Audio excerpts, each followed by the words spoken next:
So, what is up, everybody? You guys, this set never gets old to me. I love it. Good morning. We had some great conversation before the show. Maybe the spaceship and UFO and alien talk will come into the show. But Ski God also just gave us breaking news that hopefully nobody gives a shit out there. Ski God, who just got interviewed and why and what the fuck happened? Guys, the bull market's back. SPF is back. FTX is back. Everybody got all their funds, including the rich people. It is time to roll, baby. FTX 3.0. Just when you thought it couldn't get worse.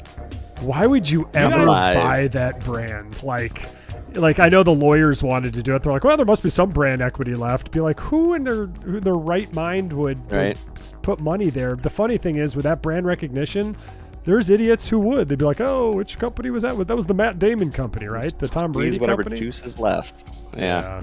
And did they make money from doing it? Yep. Oh, yeah, they did. I don't know how many swears you're allowed on a show before you get shadow banned by YouTube videos, because we're streaming there live as well. But I would just like to say for the record, SPF, fuck you, you piece of shit. You fucking just scumbag piece of shit.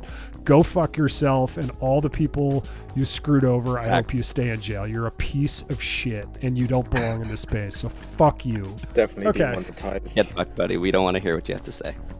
He's an altruist, though, guys. He's doing it for the people. Oh my god! You know what I love, Ski God? Last week, I think someone like snuck they snuck a phone to him in the thing, and he started posting like business management advice. Be like, hey, I'm pretty sure you're the last person I take any advice from on anything. You piece of shit. Yeah, that's got to be breaking some rule.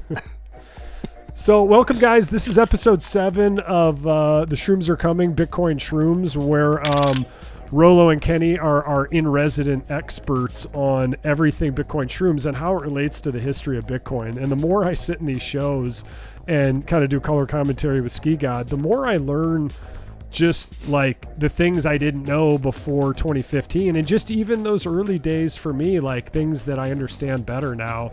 And it just makes me obviously more bullish on Bitcoin, even though everything's gone a little sideways. We were expecting things just to go straight up to 6 digits and more for Bitcoin. So welcome, guys. Yeah, thanks. Given our nonlinear trajectory with the markets right now, this is where the fun's at. Learning, deep diving. Totally agree, man. We've had a lot of fun digging deep into some of these shrooms and finding out some of these uncovered Easter eggs. It's been a great time. So happy to dig into 8 more today. Cool. So Kenny, welcome. How you doing? I know you and Ski God have a Spaces after this. You planned it for an hour and a half after this, so hopefully that keeps us on a nice clock, keeps us moving in a nice clip. But we'll see. Welcome, man. What's up, guys? It's good to be back. We missed out last week's session, but even better to be back today. We've got a stacked lineup today. Some really dope shrooms we're going to talk about today, and I'm super excited as always. Let's fucking go. Let's go. Ski God, welcome. Always bringing the news and the advice. Always has the ticker going strong. How's it going, man? I'm fired up, man. One, because you guys think that we have flying objects in our well taken care of airspace. 2, because tomorrow is tomorrow. Like we'll talk about it more on our spaces after this, but tomorrow is, I think, a very important day for a lot of reasons in crypto. And 3. We're back talking about the greatest NFT to ever exist on any blockchain ever. Didn't you guys want to start calling it NFTs and meme coins? Am I not playing the game here? You still want to call it ordinals and rudes? Yes. Hey, take a look at the prices, okay? We're going to switch things up. You can call it whatever you want. If you guys want to win one of the... I actually got one of these from Rolo. He gave me one of these. We got a little giveaway. Rat poison shirt is going to be the giveaway for today. It's a pretty sick green and purple tee. So if you guys want a chance at winning that, I can confirm it fits pretty well. And if you want a chance at winning that, please go share this video now, whether it's on, I guess share it on X. So you're not going to share it on YouTube. And then make sure you're commenting along with these shrooms that were highlighted. And you can have a chance to win it. Honestly, usually it's the person who participates the most ends up winning this thing. So if you're a little cuck in the corner and own a lot of Ethereum, you got no chance, bud. No chance. And as always, we love to hear what you think about all of these shrooms. Let us know if you like them or you don't when we pull them up. Love to hear what you think about them. Yeah, absolutely. Absolutely. So with that said, Ski God's obviously right. The market is just, it's just down, but yeah, runes are down bad. Look at that dog, 185. Like, I mean, can you keep typing in all caps to raise that? You got Billy, which to me is the biggest steal there. If it ever goes back up at 11 million and Gizmo at 3 million. But things are crazy, but Nodin.fun, there's some interesting stuff going on. But again, it's a gambler's world out there, and we'll see what happens. And then we got our scripted news piece from the simulation, the White House Crypto Summit coming this Friday. That's Exciting tomorrow, times. right? Yeah. Tomorrow, yeah. Sell the news, buy the rumor. Stack, we'll see. Stack sats, but it's funny because we've already gotten 3 pump fakes. Like, he's announcing a strategic reserve. Like, I don't buy how many more times. Yeah, you guys want it. Yeah. The only good news guys, is that it let's keeps going talk down. About shrooms, okay? We're not gonna solve anything here before tomorrow with our speculation. Today is shrooms and UFOs. We'll leave the market out. We'll definitely do UFOs. All right, Until so let's go. Rolo, take us into the first shroom. What do we got here? I like this one, by the way. Yeah, this is a fun one. So today we've got macroeconomics and game theory. We've got 8 fun and colorful shrooms, and I think personally some of the more beautiful shrooms from the collection, aesthetically speaking. We can kick it off with our first one. We've got number 873. This is ordinal 873 called Inflation. And boy, oh boy, isn't this a topical shroom? It isn't the country whose president fucked the entire Solana ecosystem last month. I've got a message for you, Javier Milei. Fuck you, man. I'm going to make this shroom really simple for you guys. Argentina printed gobs of fiat money and fucked their economy and citizens. Shroomtoshi left a message for us that said, in Argentina, the money in your wallet becomes worthless faster than you can say Bitcoin is a bubble. Last month, the president of Argentina turned the dial up to a 10 and allowed thousands of people to get rugged to the tune of over $200 million. And he's now embroiled in the middle of a fraud investigation since he was duped into signing off on their piece of shit Libra meme coin, if you can even call it a meme coin. What's the meme? So anyway, that's all you get, Argentina Shroom. No fucking lore time for you. That's all we got. Unfortunately for you Argentinians out there, I mean, it's just a sign of the times. It's this is kind of what you brought up the chart. I had to give a little historical tie-in because we're literally making history as we go along. The shrooms are all about history, and history is being forged as we speak. So isn't it beautiful? I think that's really all you need to say. It's a short story as old as time, and unfortunately for all you Argentinians out there, your president has inked you into history as one of our first villain shrooms. You know what, though, with Argentina, I do have a little feel-good story. I've been working with a designer down there for like 8 or 9 years, and we'd always talk about her economy down there and how it was just getting so bad. And down there, to get dollars, at least historically, the value, Argentina controlled the market, so they would take massive what do you call them, Ski God, like margins or takers fees. Like, they wouldn't give you the true value on the market at all.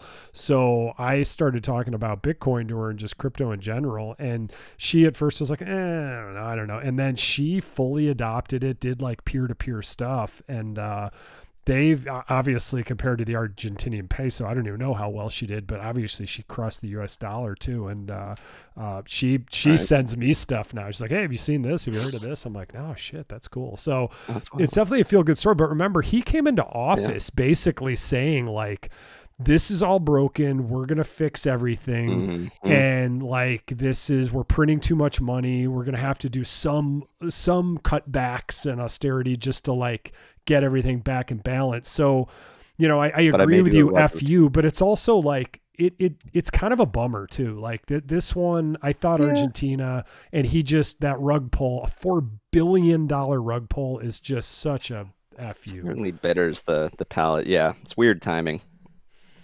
What do you think, Kenny?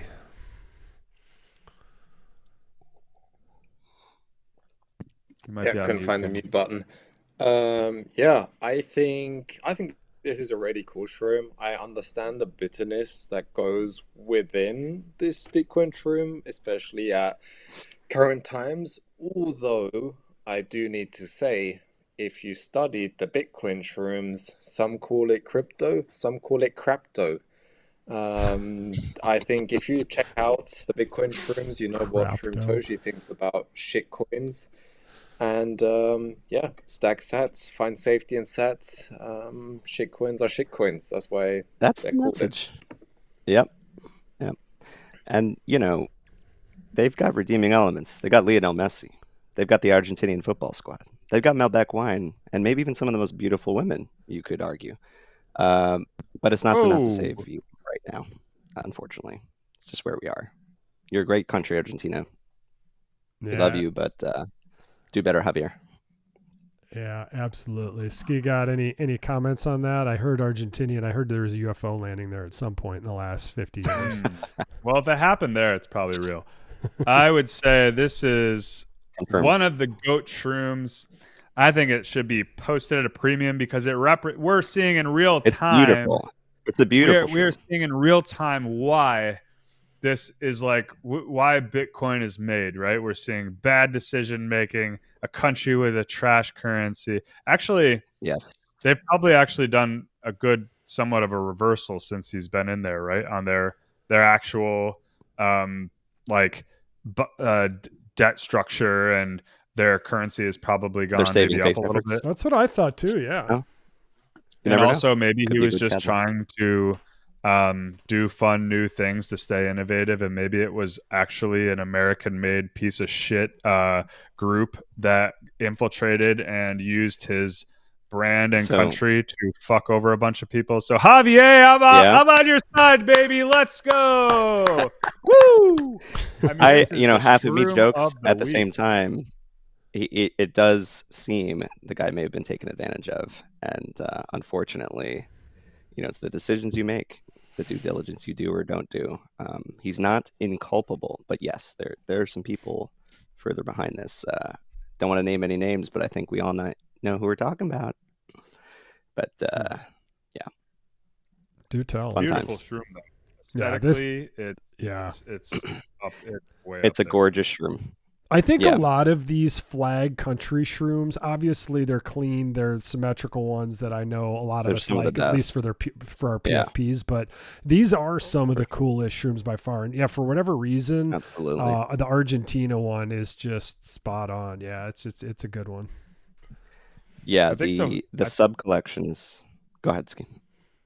I was just gonna say, I think the flags represent culture pretty well and pride. Mm-hmm. So I think people just like them a lot to be like, oh, I represent this country or something. I think it's cool. Totally. Yeah, totally. 100% agree. Visually, they're one of the best sub collections, I think. Yep. Okay, Rolo, should we transition to the next one? Let's move on. Yeah. All right. So we got ordinal number 879, which is aptly called inflation squared. So we just did inflation. This is inflation squared. And riding on the heels of our first villain shroom is none other than villain shroom number 2. To the people of Venezuela, again, no disrespect to you. It's not your fault. We'll again point the finger at your leadership in Nicolás Maduro. And again, briefly, I'll just say this and the Argentinian shroom, they're aesthetically, again, as we agreed, some of the most beautiful shrooms. But I think these two, I would kind of consider these femme fatale shrooms. They're again, what they represent are some unscrupulous things. So, lower time.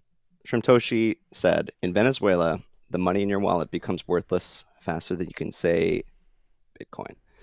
This one should be pretty self-explanatory as well. I think it's inflation on steroids. It's inflation squared, even when compared to Argentina.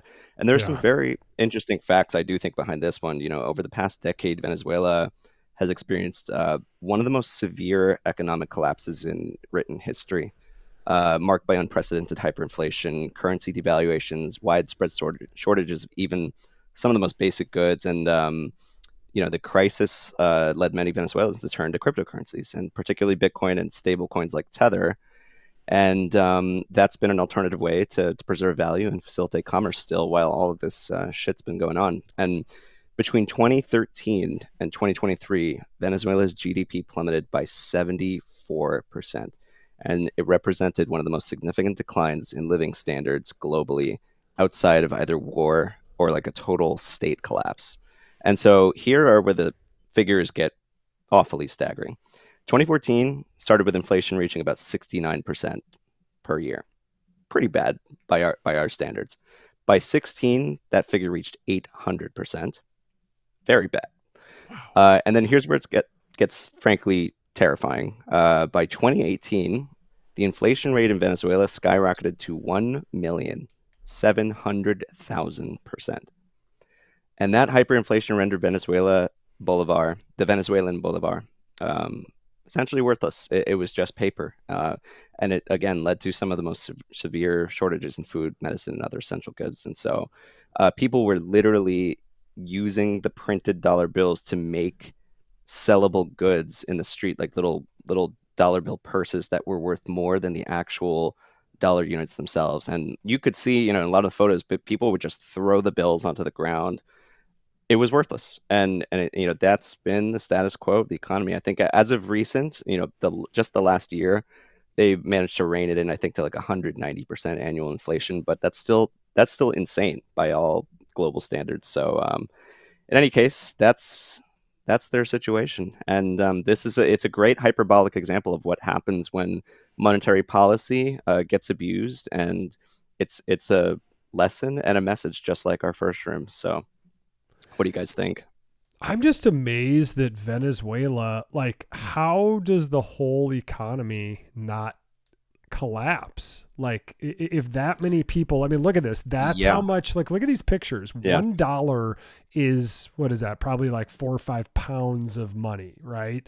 Right. We saw, if you look at this one, money on the ground, but these are really powerful, like art. A chicken that looks like 10 pounds of money for a roasted turkey or chicken or whatever that is. You got a roll of toilet paper for about 2 or 3 pounds of money. Like, it's just absolutely insane. How does that even work? How do you not go to like Tether on Tron if you even have internet, I guess, if you're not in a favela or whatever, but it just, it baffles me that like, I get that hyperinflation happens, but that it happens and the country and the leadership can still stay in power. I think it's interesting because two things happened. One was they tried to introduce the Petro, which was their their state-backed cryptocurrency, and I think that kind of failed. But the other interesting thing we could perhaps speculate is that the existence of these alternative financial rails, like stable coins and Bitcoin, there was $20 billion in trading volume for the crypto market in Venezuela last year alone. That may very well have had a role in kind of keeping things afloat and letting commerce actually still continue to go. And their state legislature has kind of rolled back their austerity towards it and kind of let some of that go on. So I don't know about you and Kenny Ski, but if you have any thoughts on that. I don't. Do you know like what they use? Do they mostly use just before crypto? Yeah. Before crypto, were they transacting in mostly dollars? That I don't know, because there you are, can't run a country with a million. You know what I mean? Like, so what do they use? Yeah.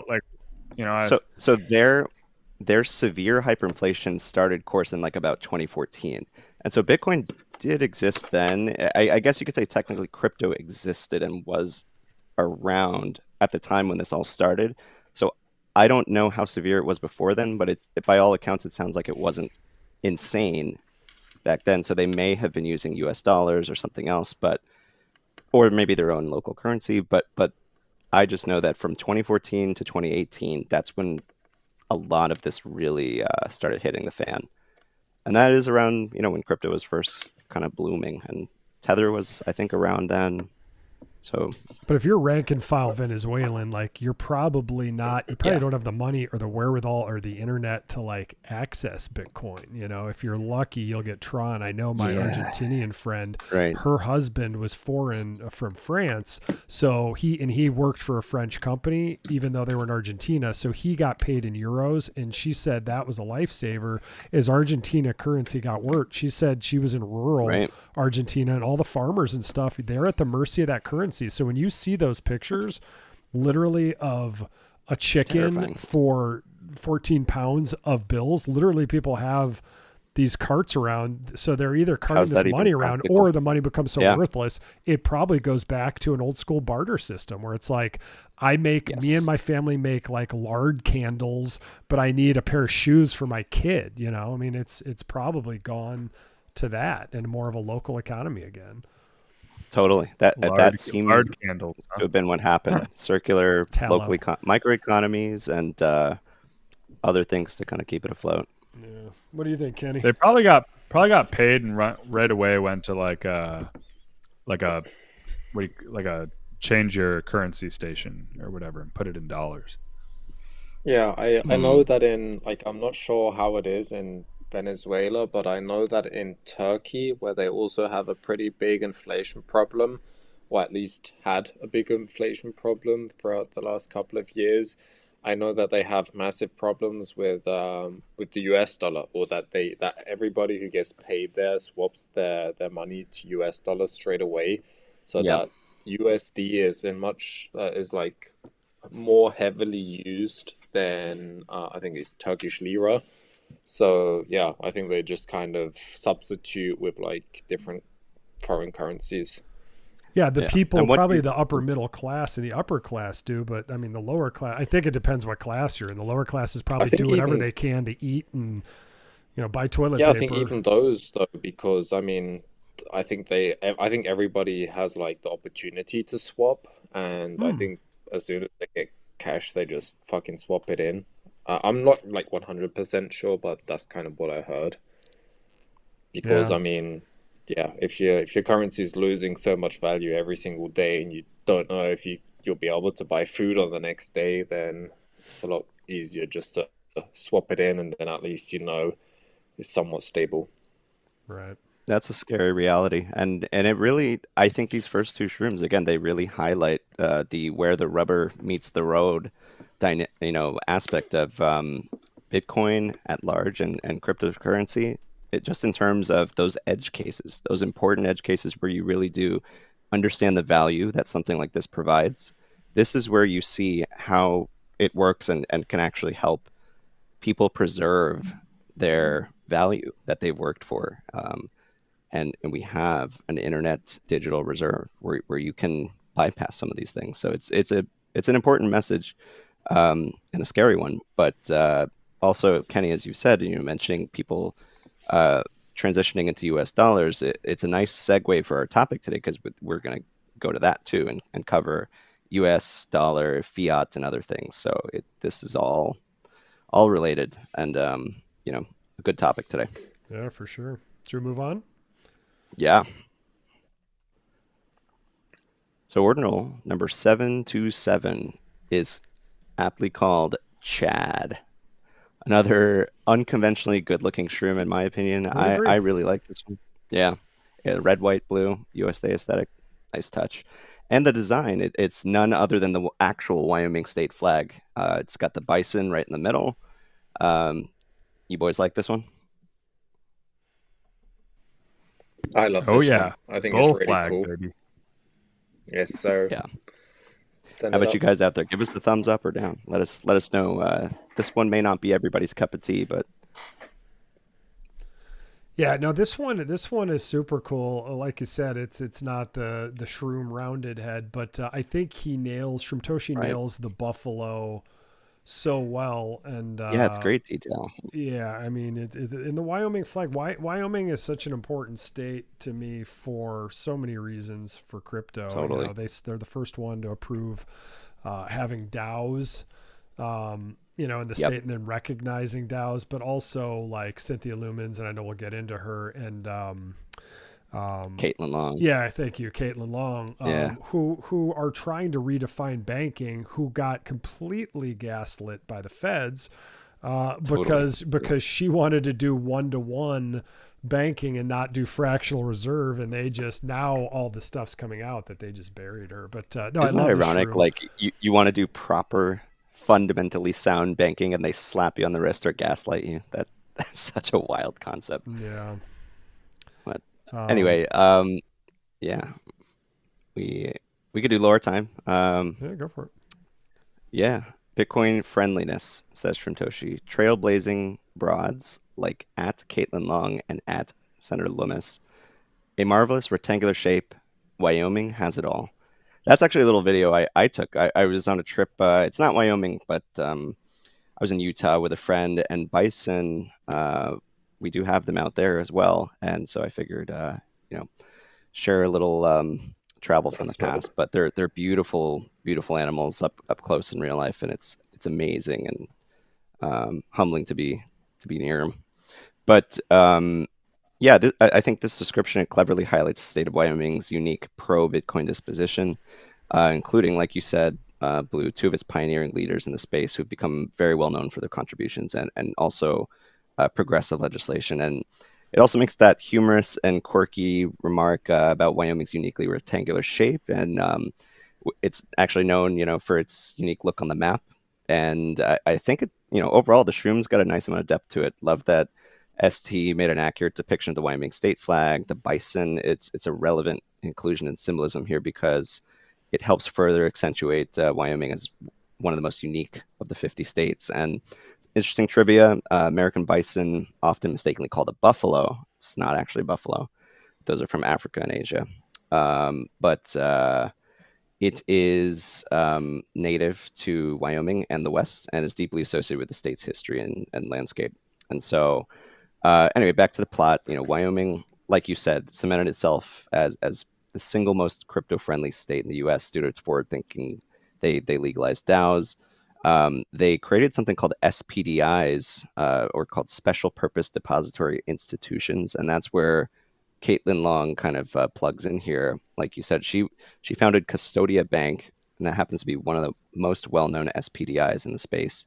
And like you said, she was trying to go for one-to-one banking without fractional reserve, and that was met with some criticism, and which is kind of hard to imagine, but it happened. And her companion in the Shroom, Senator Loomis, she's literally the first U.S. senator to openly support Bitcoin and refer to it as digital gold. And she advocated for a lot of pro-crypto regulation at the federal level. So Wyoming's done good things. It's been a mecca for companies and places to come to build around Bitcoin. So now I'm curious to Ski God, maybe lesser so to Kenny, but for we Americans, would you ever move to a state that had better crypto policies? Does that include taxes? Yeah, absolutely.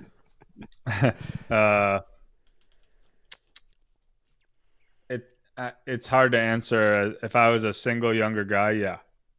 Yeah, that's the thing. It's like what's your goals and what are your obligations? I suppose I would consider it, especially because Wyoming's gorgeous. Also, how much crypto do I have, right? If I'm like 25 and have like $1,000 in crypto, like, no, I'm not moving to Wyoming.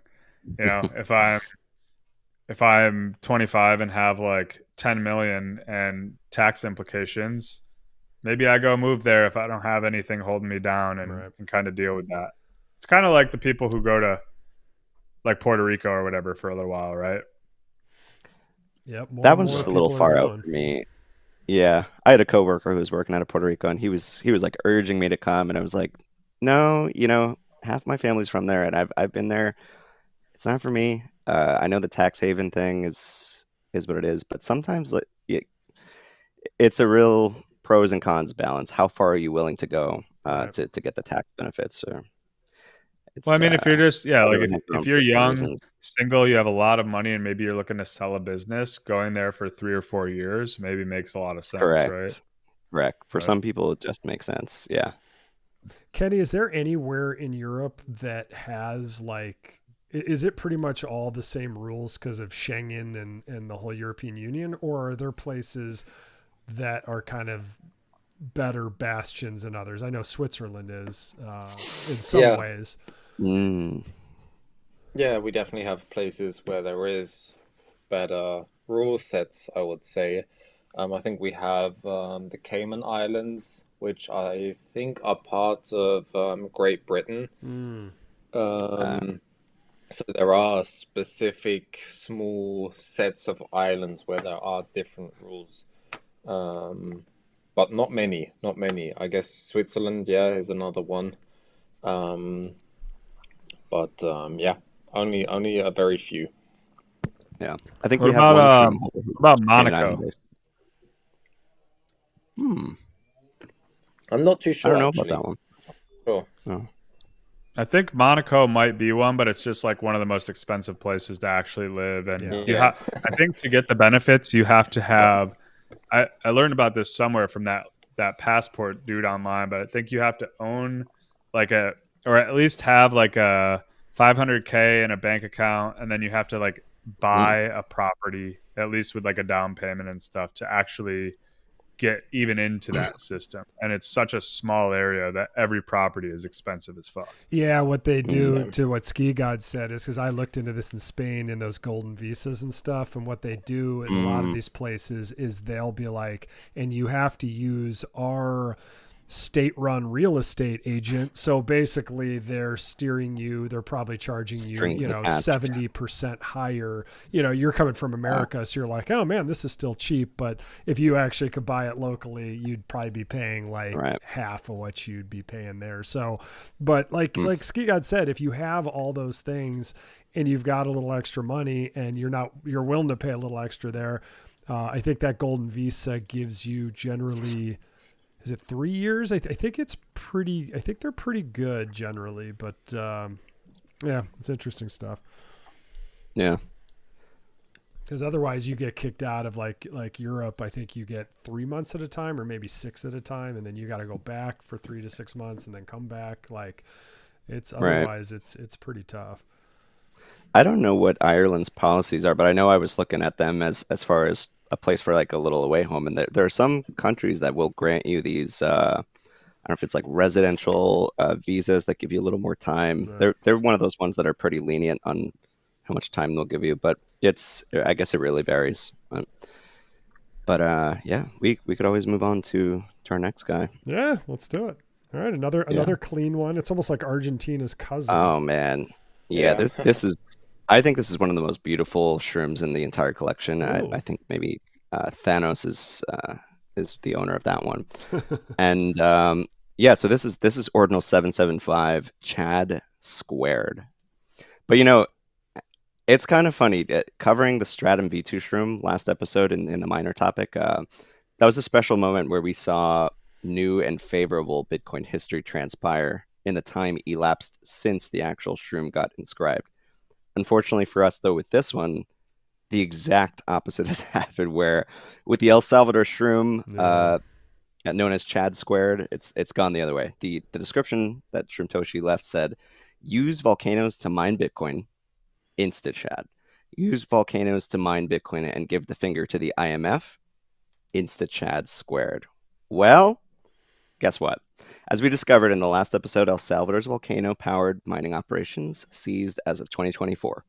Even worse, the entire reason for it ceasing was because El Salvador bent at the knee to the IMF.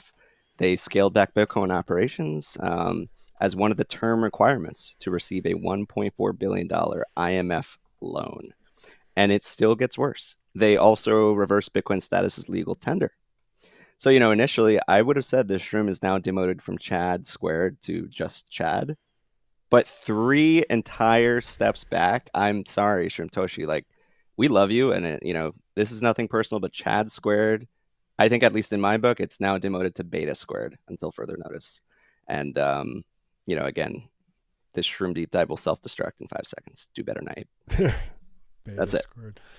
Yeah, this one is disappointing because it seemed like he was, he cleaned up, made it safer there, put a lot of gang members in jail, and you've seen the conditions there where they're like lined up in a huge warehouse. But I think the residents appreciated it because I think it had gotten overrun. But I wonder if we've seen the end of this story. Like, how did the IMF, like, I wonder, I just read a great book called Confessions of an Economic Hitman, and it's actually about a guy who grew up, like, whose parents taught at a really elite boarding school out east. And so he was obviously a student there. So he was never rich, but he grew up with all these rich people. And he was kind of courted by the NSA, but wound up going to the Peace Corps and then becoming this economic hitman is what they called him. It was kind of, nobody knew about it. This is back in the 70s. And they would go, he knew the president of Panama. He knew the Costa Rica guy. So all this turmoil that happened, the IMF and World Bank were coming in and they're basically doing these loans that can never be repaid. And then, what happens then, you basically put them in so much debt and then you basically pilfer the resources. I just wonder with Bukele if they were just like, dude, like you went against us, like you're effed, or I wonder if that will change now. I'd love to be naive and think it would, but I don't know. Well, Blue, I was going to say, like, they have this beautiful redemption arc to kind of become Chad cubed. Could you imagine if Bukele had just been playing a game the whole time and he turns around, he takes the $1.4 billion IMF loan and buys Bitcoin, double down, and says, gotcha, and it works? I mean, Chad cubed. I love that that potential story arc, but I don't know. Anything's possible. Yeah. There might be a good arc. I know that he just bought some. It might have been like 1 Bitcoin. It said El Salvador's president keeps accumulating. Here, let's get rid of this. Whoops. Yeah. He's been making periodic posts about the Bitcoin balance. He's still suggesting they're in the game. Yeah, they didn't sell their supply. So here's March 4th, 2025. Yeah. So this is recent. So El Salvador's president said the country will keep accumulating Bitcoin. IMF's $3.5 billion deal includes Bitcoin-related reforms, one of which, according to IMF, prohibits them from accumulating by the government. Proof of work, proof of whining, said Bukele, after the country purchase additional Bitcoin. Okay, so he's mocking him a little. Proof of work is greater than proof of whining. Maybe with Trump, maybe that was his little FU. Because play. I don't know. I wish they'd say in here what he actually bought. But I know he just in the last day or two. Oh, here we go. He just bought 19 Bitcoin. So what is that? $1.9 million. So not a ton, but not a lot, but a portion, and just one purchase in isolation. So it does remain to be seen. Like, could he be playing a game here? The guy's not dumb. The guy's certainly not a fool. He's done some good things. So I think time will tell. But I like you said, I want to believe that the story is maybe not done here. There's more to be fleshed out. So right now they have 6,100 Bitcoin worth about 530 million. Like, at the current price of around 88 grand, like, and that was when it dropped to 88. Like, it's clearly working, and they, he got in a couple of years ago. I mean, it's a strategy that's working. They bought 19 Monday, and then they bought one more because we all do that. We're like, wait, I need 20. Like, why do I have this non-round number? But a little daily dollar cost average for the nation. Yeah. Anyway, so not to take people too off the track, but I hope there's going to be pushback, but maybe that's a little signal that there are, and he's going to try and have his cake and eat it too. I don't know. I think that's on point. It's What do you guys think? Love it. Love El Salvador. Love everything they're doing. Volcanoes galore. I just had to look up, like, where Venezuela and El Salvador were located. Didn't know. Yeah. I definitely pretty interesting. Venezuela is huge. You know how big Venezuela is? Oh, yeah. It's massive. What were you saying, Kenny? Yeah, I definitely like this shroom. I think it's cool that we have a historic moment with El Salvador, even though they Yes, kind of let us down in hindsight a little bit, but at still least for really now. cool that people were advancing at a scale that nobody else was. I mean, making Bitcoin legal tender, really kind of stepping the game up and also giving Bitcoin that recognition, right? Even though it might Agreed. not be the Yeah. case anymore, to take that massive step, and Yes. everybody was kind of mocking El Salvador at first for doing so, or I guess they still are in hindsight, like fiat normies. But Right. I think it's good. It gave Bitcoin the credit that it deserves. So even though it might not be legal tender anymore, still somebody who put it who put it at the test at least. I mean, that's some Like you fucking said, balls Kenny. to put it to the Yeah, test. I echo that sentiment. I think, I joke here, but they were bold, they were daring, and they did things that no one else had done. And like I said last episode, they kickstarted the conversation, and they got people talking about it and seeing what's Yeah, possible. And now we are where we are with nation states starting to accumulate, and that they're the first, to do that, regardless of what they ended up doing later. So I fully agree with you. absolutely. Yeah, it's a fascinating story. So this is probably the most live one we have unfolding. But yeah, Chad Yeah, squared to inverted Chad 1/2. Like we'll see how this story ends. give us a Chad cubed. Come on, Bukele. Let's do it. Well, first he's got to get back to Chad, then Chad squared. He doesn't. Yeah, He he doesn't get to needs to just skip to Chad cube. recover. That's right. He's got That's to right. prove The himself to math us tracks. again. All right. So this By the one, way, this is the real this. quick, What? real quick, wouldn't you love to see Lummis with the shroom before that, the Chad one? Like, With Chad. if yeah, right there. I would love to see Cynthia Lummis have the bolt, not or the bison one. Oh, the bison one. Yeah, Oh yeah, for yeah, sure. yeah. That would be a great Like it shroom for just her. Yeah. yeah, she's such like a Bitcoin maxi and like such a good representative. Or I'm not sure if Caitlin Long. anyone's ever Yeah, or tried Caitlin to, too. yeah, Yeah. orange pillar on ordinals. Who knows if she's into that kind of thing? It's always Yeah. surprising. We'll see. I know Ordinals Yeah. will have a bigger presence at the Bitcoin conference in. We'll have to stop her at our booth. Be like, Cynthia, come over I here. was gonna say we might be near the center totem. Let's see if Michael Saylor goes by. Senator Loomis. We got something to show you. Come on over. We actually have something for you.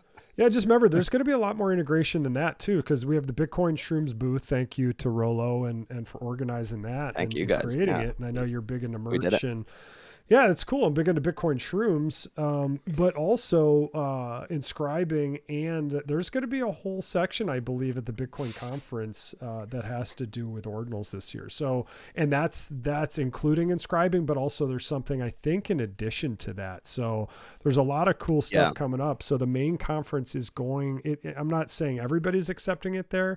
I'm sure some people will give mean glares, but it's definitely being way more and more Totally. accepted.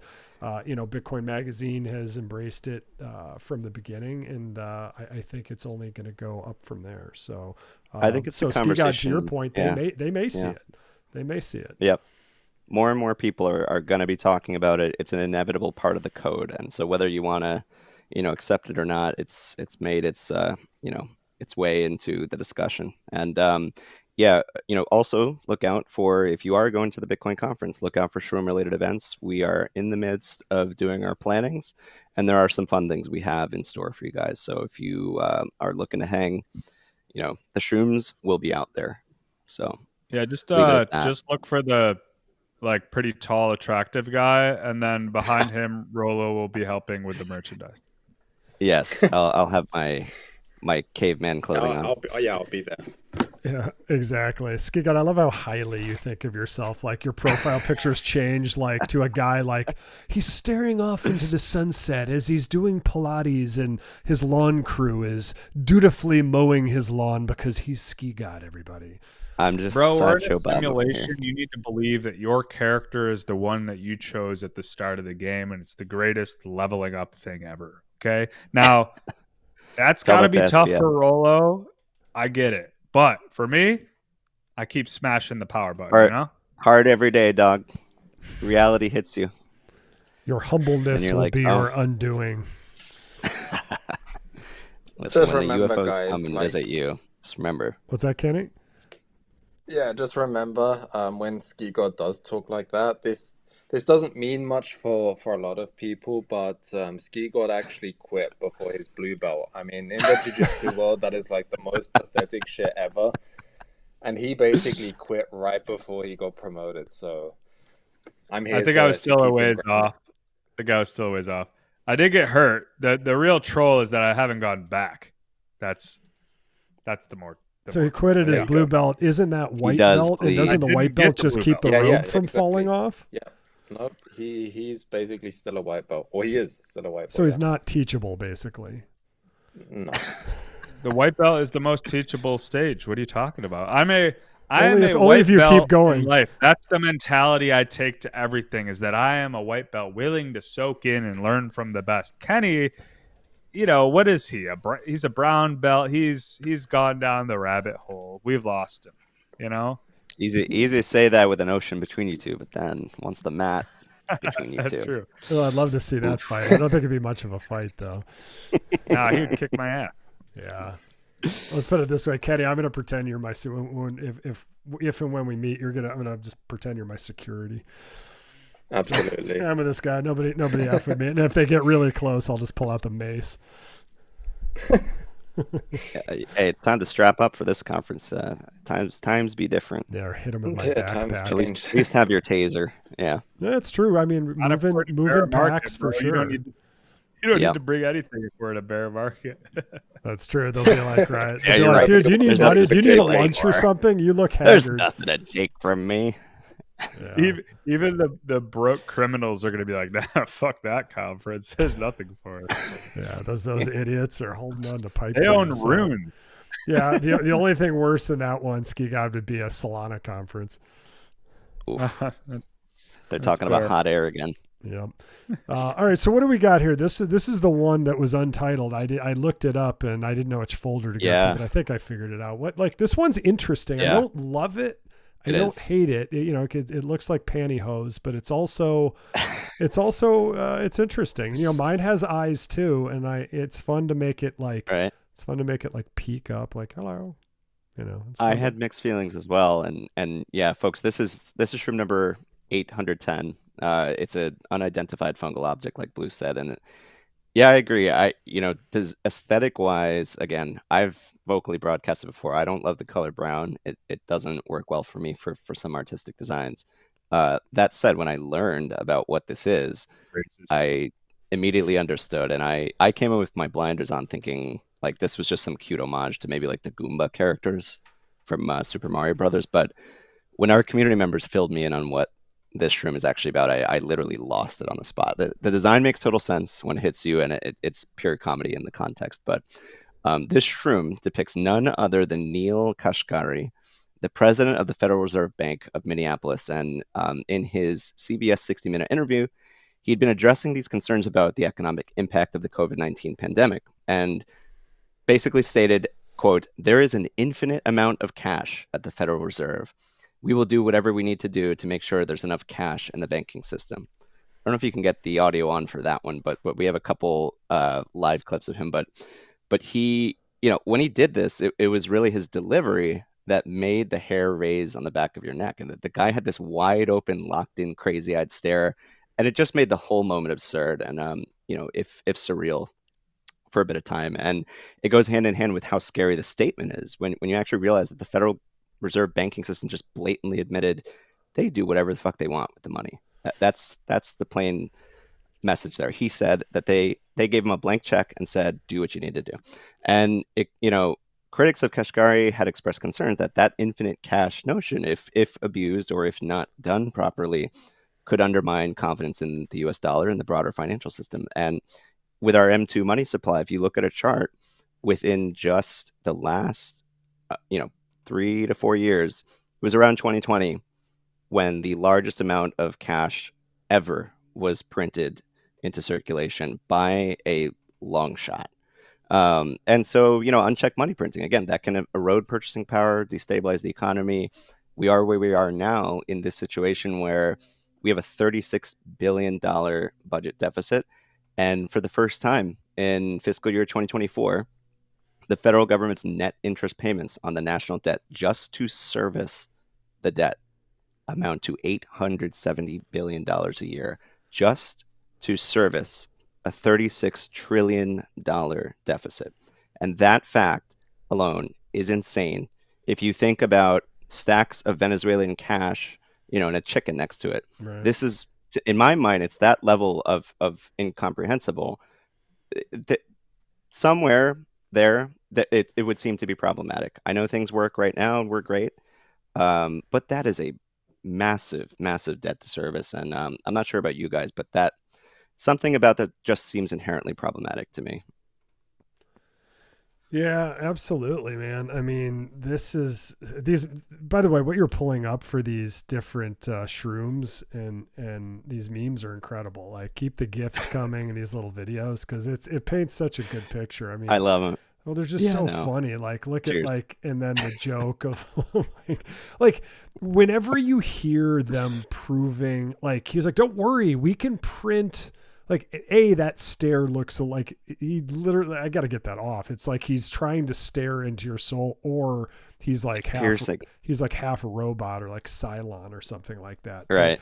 But it just, to me, it just shows you, like, he's like, no, don't worry, we can keep printing. We're the government. We're good. Like, we can pay all our bills. Right. And all of us who've been trying to make this point for years that we don't want an inflationary currency are like, wait, is the irony lost on us? But, until you learn more like monetary policy and, kind of what the Swiss believed in and, get away from, who is it, Keynes and all these guys, like, you until you start learning about how monetary policy works, you don't know this. Right.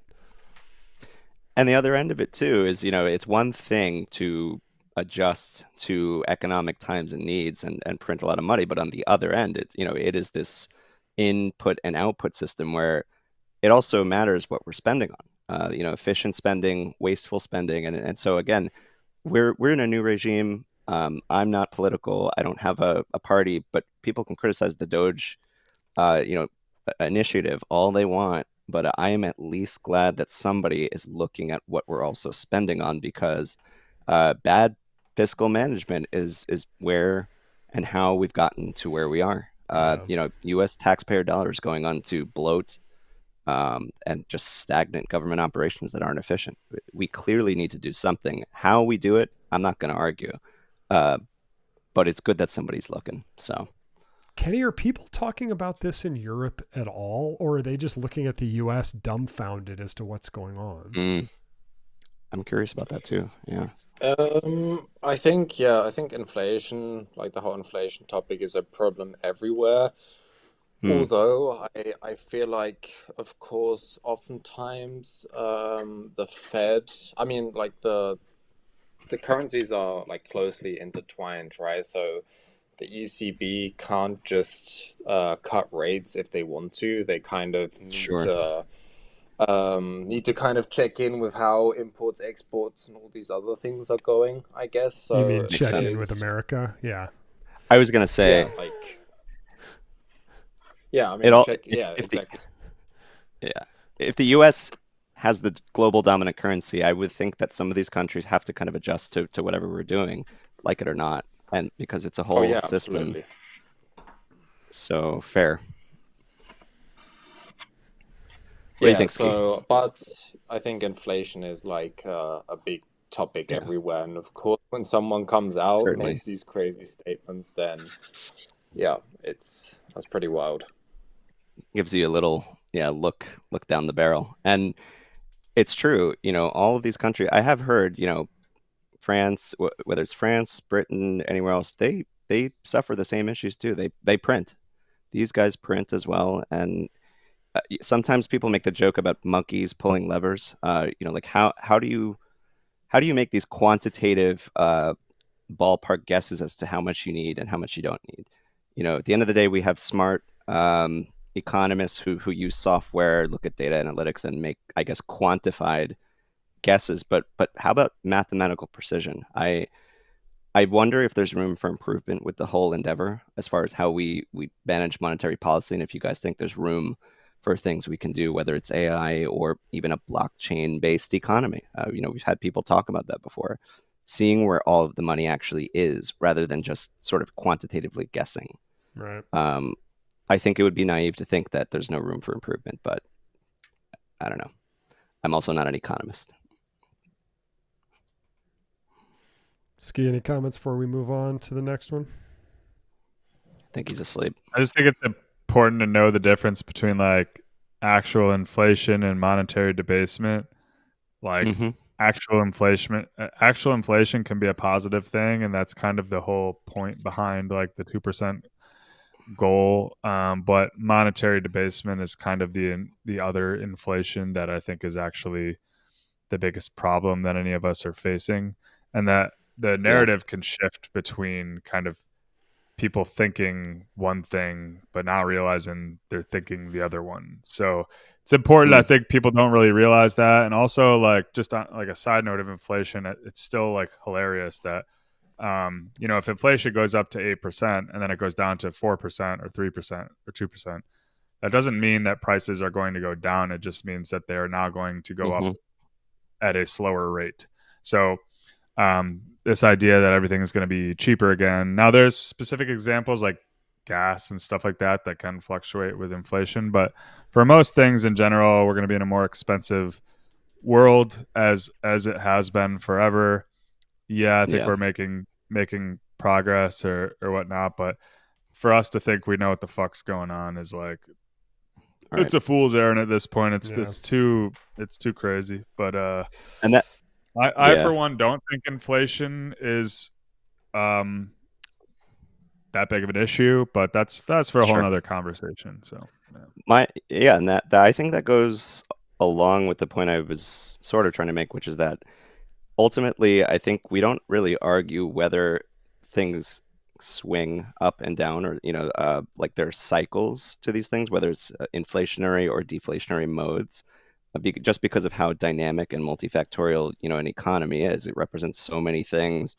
It would be foolish to think that you don't have these periods. But I think my point was more so that how do we prevent things from getting too lopsided and reduce the volatility of the nation or global economy by doing better, I guess, with data analytics or mathematical insight into how things are working. And it's a very, very complex system. I don't want to be the person who claims to know a solution, but I just think that principally we can probably do a better job of not letting it get too lopsided, a la 2008 GFC, moments like that when people really get hurt. That's what we're trying to work at. And like you said, inflation is not inherently in and of itself a bad thing. I mean, maybe there's one example to pull out of a book, which is, and again, this is going to be a little controversial, I'm bringing it up. Ethereum has now an adjustable supply that's sort of catering to usage and demand, and that you could argue is maybe an instance where inflation could be a good thing, where they actually have an adjustable supply, but it's not going to be based on guesstimation or pulling levers. It's just math. And you're saying that's a good thing or a bad thing?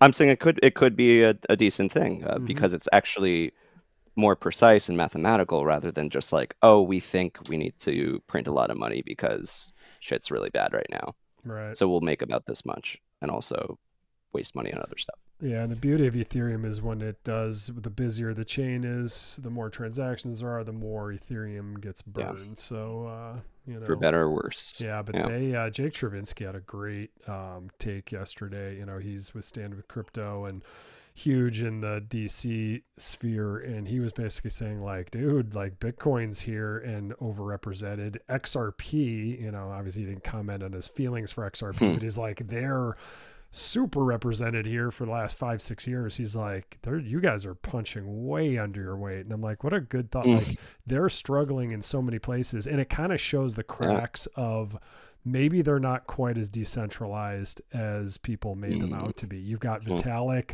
trying to like tell people what to do. You've still got this foundation that gets 10,000 ETH a year that a lot of people just found out about last year and what they spent it on. And then you've got Raoul Paul, you've got 6529 and all these guys like, here are the best art NFTs of all time. They're on ETH because ETH started it. And this is the final list and anything after this. And you're just like, keep coping. But, we'll see. The ordinals thesis hasn't proven out yet, but I still think in 20, 30 years, like, where do you want to store? If you're into art on chain, where do you want to store it? I mean, to me, it's just a no-brainer. And I will at least give them an acknowledgement that they did include ordinals at least as a consideration in the list. Maybe they didn't as firmly endorse it, but I do hear what you're saying. It's like, arguably, the history started on ETH, but there's more. There are more ecosystems, and Bitcoin is as old as crypto itself. And so, yeah. All right, this one's badass. So what's going on here? We got the awesome bomb infused guy, like again going back to like his love of feels very Super Mario to me, or kind of 8-bit old school or 16-bit games. So what do we got going on here? Totally. Ordinal number 875, fiat money. Like you said, another very iconic Shroom design.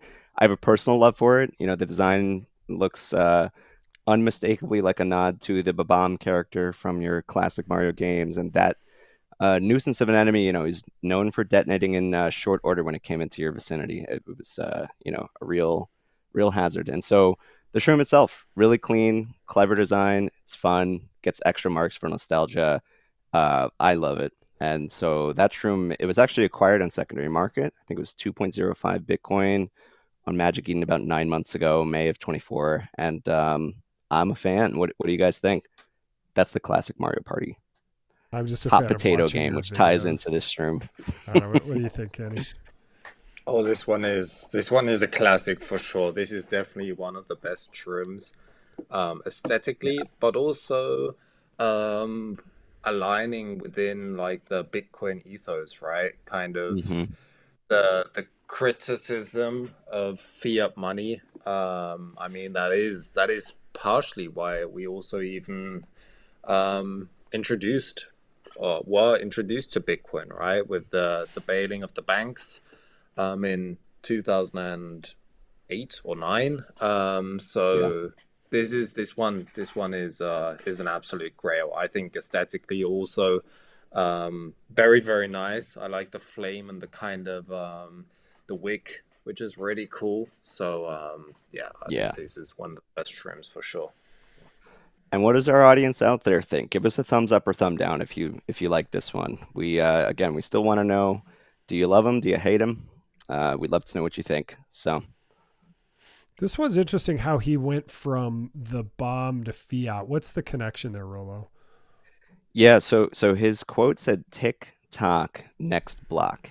And to set the context, this is again called fiat money. And that there's a subtle difference here. There are currencies, and then there's fiat money, which actually specifically refers to government issued currency not backed by a physical commodity like gold or silver, but rather by the government's decree.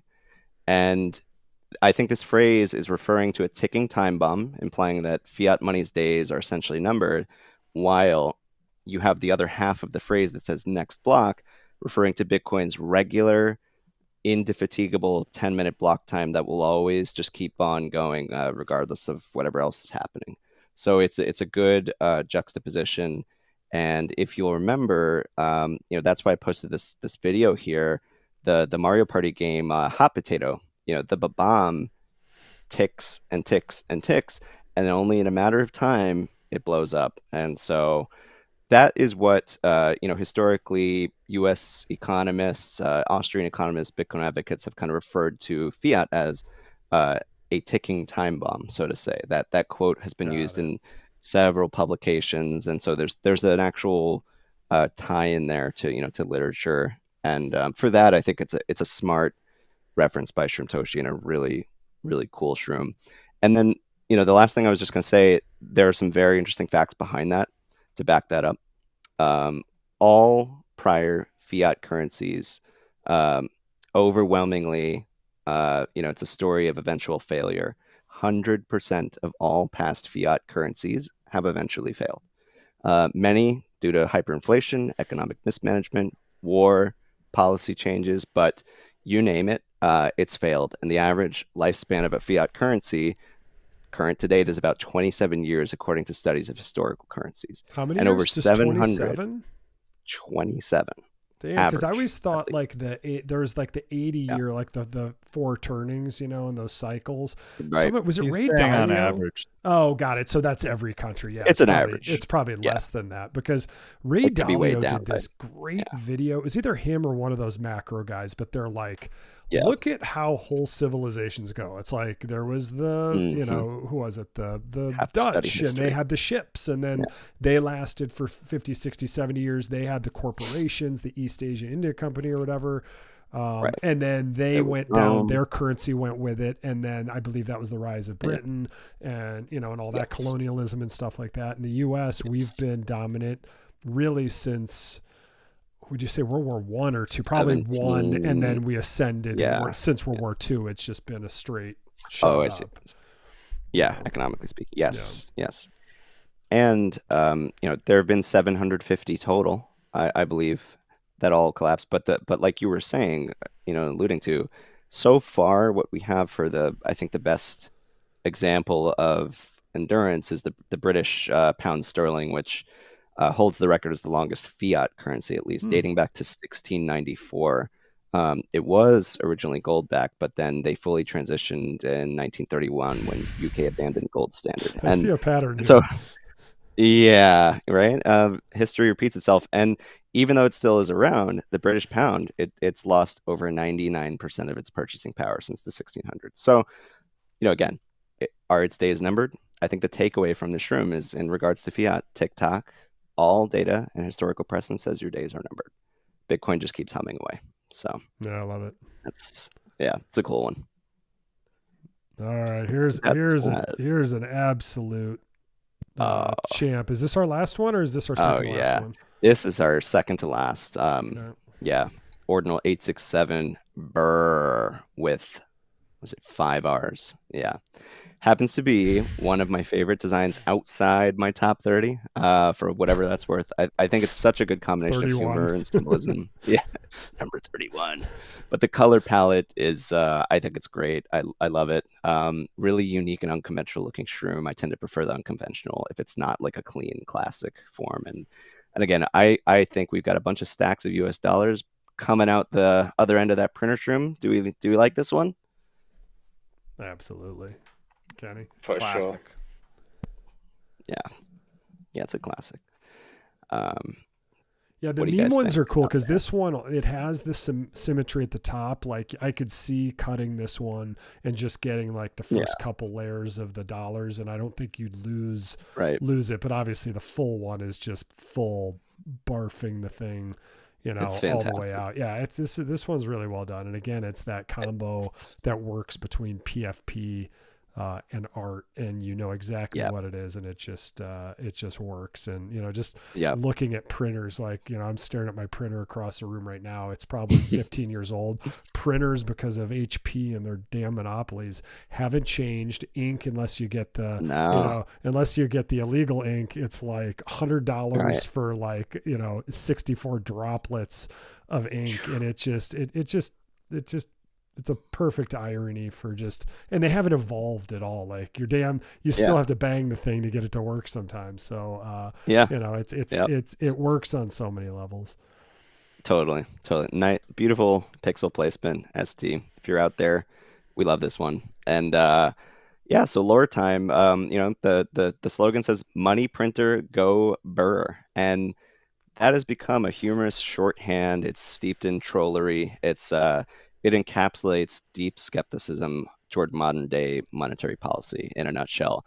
And the historical breakdown is basically, the phrase originated as a satirical response to the expansive monetary policies that we basically just talked about, specifically quantitative easing, which peaked during 2020 COVID times, and we so thoroughly already covered. But it's important to note, the quantitative easing and tightening, it's been going on, ever since the dollar came off the gold standard in 1971 under Nixon. And, we've done other aggressive quantitative easing during times like 2008 GFC, arguably, when Bitcoin kicked off. And so specifically, these policies involve massive bond purchases. In layman's terms, it's called printing, theoretically unlimited supply of cash. Thank you, Neil. And again, it's at a surface level, it seems as simple as printing. It's just been kind of whittled down to that funny meme, but there are some other, dynamic complexities to that. And, we won't go too far into that, but now this is where the Jerome Powell connection comes in. And you see that GIF there. Powell is the current chairman of the Federal Reserve. He's become an emblematic figure for the money printer critique. Large part of that is because he is the spokesperson for all these regular publicly broadcasted FOMC meetings. They occur 8 times a year, and the FOMC is the Federal Open Market Committee. And so, these meetings, that's where the Fed reviews the recent economic and financial conditions. They assess the goals, and they decide what they're going to do. And so this guy, he's the face of it. And so that is where this whole meme and GIF has come along. It's gone viral. It's iconic. And, money printer go burr. It's just an easy way of saying, like, hey, that's silly, or at least it gets out of hand at times. And so, money printer go burr. It's an iconic shroom. I love what it represents, and it's good comedy. What do you guys think? Yeah, it really kind of captures all the things we were kind of talking about within the last couple of shrooms as well. Yeah. I really like this one aesthetically, even though it's kind of a bit all over the place. I think it's just a funny. It is like It's one busy. of the memes, right? Kind of it goes in hand with not just crypto, but like the entire financial markets. It's been a meme probably from even before crypto. So yeah, this one is very, very funny to me. Of course, difficult to PFP, but I think as an art piece, again, really good. Yeah. I would buy this one. Concur. I think it's like it. I think, like Kenny said, it's just that's why I think this one's above most of the other ones, is because it encapsulates like all of them. Like it's like a generic printer, right? It doesn't like mean America. It doesn't mean Right. Argentina. Right. It's just fucking you Totally. print money. It's a problem, and it kind of encapsulates the whole thing. And I think it fits well into a Good point. PFP. I think everybody gets Yeah. it right when they look at it. It's Right. very like crypto native. Like the burr, like the whole thing is great. It's fantastic. You got the square right there on display. You can see how it kind of fits into a nice PFP square, and I just, yeah, I would love it. It's such a great shroom. But yeah, if you guys want, we can move to our last shroom. Let's go to the last one. I feel like that one deserved to be the last one. Let's spend it's a good time it's a in good this last one. This guy, but Yeah. I mean, it does point out Trudeau and what a just absolute It's hilarious. dipshit he is. So tell us about this one. Yeah. It's a funny story, and there's some other things with it, but 867, ordinal 867, is called just inflation, and there's humorous mechanics in there with the name because Justin Trudeau and inflation there. It's another top favorite shroom outside of my top 30. Say what you will. I just love how much of a breakaway from more conventional It's shroom a top designs. 63. Rolo's It's a top 30 is a top it's a- 60. Yes. It's a top 210, ladies and gentlemen. And so it really is instantly recognizable. I think whenever you scroll through the collection, you can't not see this one. And I'm a huge fan. Would love to know what you guys think. Do you guys like it? I would never. Maybe not not. everyone's I'll cup be of tea, honest. but- I'm not a huge fan. I don't really think like the image was that viral. I don't like Trudeau. I like the other Canadian trucker one a bit Mhm. more. I feel like it That one's represents like a bigger The Maple Leaf, movement. yeah. I think Trudeau, like, Yeah. I can't even believe he gets as much attention as he does. To be honest, I don't know. I'm not a huge fan. Mm. No. Yeah, I agree. Oh, they're our He next didn't door deserve neighbor, to and get a shroom. yeah, What are you saying, Kenny? Yeah, he didn't deserve to get a shroom, to be honest, but still I think it's quite funny. I still think it's quite funny. I had to research this one for a long time. I didn't know what it was until I can't remember even who told me what it was. But yeah, this one is hilarious, and I think it's still a cool shroom. Like aesthetically, I still kind of like it. Yeah, Not gonna lie. it's playful, it's humorous, and I think it gets its deserved space as a villain shroom, and one that is sort of a mark of the local historical time. So even though some might argue, it doesn't belong, under Justin Trudeau, there as our next door neighbor to to one of the largest economies, they've had all of these policy changes and controversies. Even now we're going toe to toe with them with this tariff back and forth, stuff. So I sort of think it's like it or not, he's at least been a relevant player in whatever our economic history. But that said, let's go into the lore and we'll elaborate a little more on that. Sure. So the description says money printer go LG Burr TQ 2 plus exclamation mark. That is a mouthful. But I think it's arguably one of the funniest shrooms in the collection. Like I said, for one, people often mistake it for Mr. Popo. Is this Dragon Ball Z character? We don't have to go into it, but resemblance is very striking. But even more hilarious, again, is what it actually represents. It's an obscure reference to a news scandal about Justin Trudeau that emerged in 2019 for a single event that happened almost 2 decades in the past. And basically, media outlets uncovered that Trudeau had attended some Arabian Nights themed costume party in the early 2000s, and he arrived in a full getup that included dark face paint to make him look Arabian. And Arabian, by the way, that's an adjective referring to anything along the Arabian Peninsula, places like Saudi Arabia, Qatar, UAE. Arab is just a more broad term for people of Arabic world. So, just context. Anyway, Trudeau was put on the cross for being racist, and while I'm sure he's not inherently a racist person, it was probably a moment of character flaw. And I will give him a nod that he owned up to it. He, on that interview that's posted there, he ate it. People will say good or bad things about the dude. I don't have one feeling or another, but he owned up to it. And when he came to office, the irony, this room is kind of about the irony. His staff signaled a very strong commitment to LGBTQ2S plus rights, and that's a very fairly loaded acronym. So to break it down, it stands for lesbian, gay, bisexual, transgender, queer, or questioning, and two-spirit, which I had no idea what the hell that is. Most of us just relatively familiar with LGBTQ. But Canada officially acknowledged an Indigenous North American concept used to describe a person embodying both masculine and feminine spirit.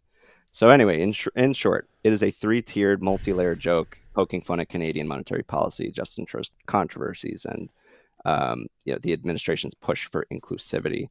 So you can kind of see how it all stacks up. And the last thing I'm just going to say. Let me just interrupt you right here. There's one thing I can't get past in this video. Please. In what situation as prime minister do you walk, do you strut out from behind the curtain on an empty airplane to take press meet?